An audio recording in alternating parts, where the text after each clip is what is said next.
জুলাই গণ অভ্যুত্থানের সম্মুখভাগের সাহসী যোদ্ধা এবং ইনকিলাব মঞ্চের মুখপাত্র শরীফ ওসমান হাদির মৃত্যুতে শোকস্তব্ধ হয়ে পড়েছে দেশ।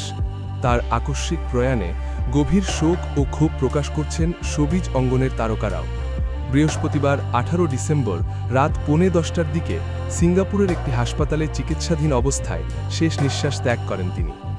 জানা গেছে, গত 12 ডিসেম্বর রাজধানীর পুরানা পল্টনে নির্বাচনী প্রচারণার সময় সন্ত্রাসীদের গুলিতে গুরুতর আহত হন ওসমান হাদি।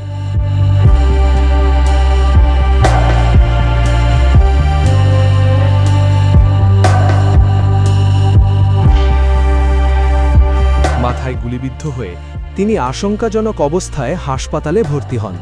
পরে উন্নত চিকিৎসার জন্য তাকে সিঙ্গাপুরে নেওয়া হয়। টানা 6 দিন মৃত্যুর সঙ্গে লড়াই করে শেষ পর্যন্ত হার মানেন এই সাহসী তরুণ নেতা। হাদির মৃত্যু সংবাদ ছড়িয়ে পড়তেই সামাজিক যোগাযোগ মাধ্যমে শোক ও প্রতিবাদে মুখর হয়ে ওঠেন দেশের জনপ্রিয় শিল্পী, অভিনেতা ও নির্মাতারা। বিনোদন অঙ্গনে নেমে আসে শোকের ছায়া।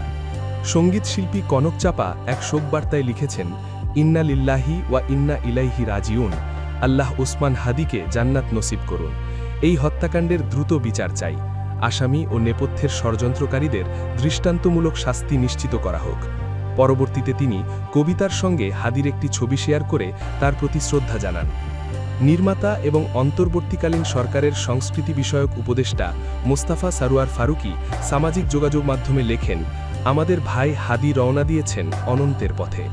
আবরার, আবু সাইদদের মতো হাদি শারীরিকভাবে না থেকেও আরও বেশি করে থাকবেন বাংলাদেশের বুকে।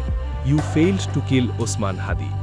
অভিনেত্রী নুসরাত ইমরোজ তিশা হাদির একটি ছবি পোস্ট করে লেখেন, শহীদ ওসমান বিন হাদি আমাদের স্বাধীনতা ও সার্বভৌমত্বের প্রতীক হয়ে থাকবেন। ঢাকাই চলচ্চিত্রের জনপ্রিয় অভিনেতা সিয়াম আহমেদ হাদি ও তার শিশুপুত্রের একটি আবেগঘন ছবি শেয়ার করে লিখেছেন, নিঃশেষে প্রাণ যে করিবে দান, ক্ষয় নাই তার ক্ষয় নাই। শোবিজ তারকাদের এই শোকবার্তা ও প্রতিবাদী কণ্ঠস্বর সামাজিক যোগাযোগ মাধ্যমে ব্যাপক আলোড়ন তুলেছে।